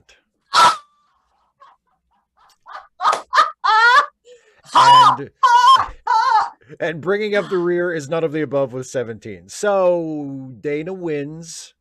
More people who answered the poll agreed with her that 2008 Get Smart was a good movie Suck it, because Shives. all of you who voted for her are traitors. We were never friends. You have no friends, Steve. That's not true. I'm your friend. I know. So yeah, so and we're gonna do that regularly from now on with that series. I feel so good right now, and it's not just I'm the so alcohol. glad. I'm so glad. After every the day after every episode of First Timers and Favorites, we'll put up a poll and see what everybody thinks. You know. Yes, although I will say John McQuad has an excellent question, because I actually don't know. And in fairness, I will forget by Wednesday after next. But okay, what's the next DS9 episode now that we're done with the two-parter? I was going to answer that, and actually, Caitlin had it right. Caitlin guessed right a little bit earlier. We are going to skip life support, and we are going to watch the next Deep Space Nine that we are going to watch. Will be Heart of Stone, which, Dana, no pressure. It is one of my favorite. It is one of my favorite episodes. So there's a part of me that wants to say that I shouldn't care, but I do. I hope that I well, Jason, you can still vote in the poll. By the way, the poll is still open if you wanted to go vote. I'm just giving him the fact. Change your mind. I listen. I don't suppress the vote. Okay. I don't suppress the vote. I just try to influence it. I like the poll is still open. Why you're if Jason wrong. wants to go vote for whoever he might be, you know. But anyway, yeah. So yeah, next week we're watching Hilda episode season 2 episode 13, and then the week after that, the next Deep Space Nine episode is Heart of Stone. So. All right. So Ghost Reel, I will point out, that was not a nerdgasm. That was a defeating Steve-gasm. Which is even more powerful than a nerdgasm. Exactly. It's like even better. Okay. And Ryan Bacon, yes, capitalism sucks and it is killing not just our friends, but everyone. Everything is worse under capitalism. There we go. And so, charity links. Helping charitylinks.page linked in the description. Also, don't forget patreon.com/Dana Coldares and youtube.com/Dana Coldares, Dana's YouTube channel and Patreon. Watch her videos, leave her comments. Please leave me comments. You love comments, don't you? I do. I'm such. There are some people who leave me comments on Patreon, which is like extra special. It's so nice because they're like I love the comments of like everybody see my comment, and then the Patreon comments are just like they're just for me. They're so special. And if you want to support me, you can go to patreon.com/Steve Shives or click the join button. There are links right down in the description. You can do links in the description. So ding the bell. Also, so good. I'm going to go watch wrestling. Dana is going to go learn her lines for her callback. We'll see you. Read the music and practice. And read the music. Yes. So we will see you. We will see you back here on Friday at 6 p.m. Eastern for Read Away. I will not be a mess. Hopefully.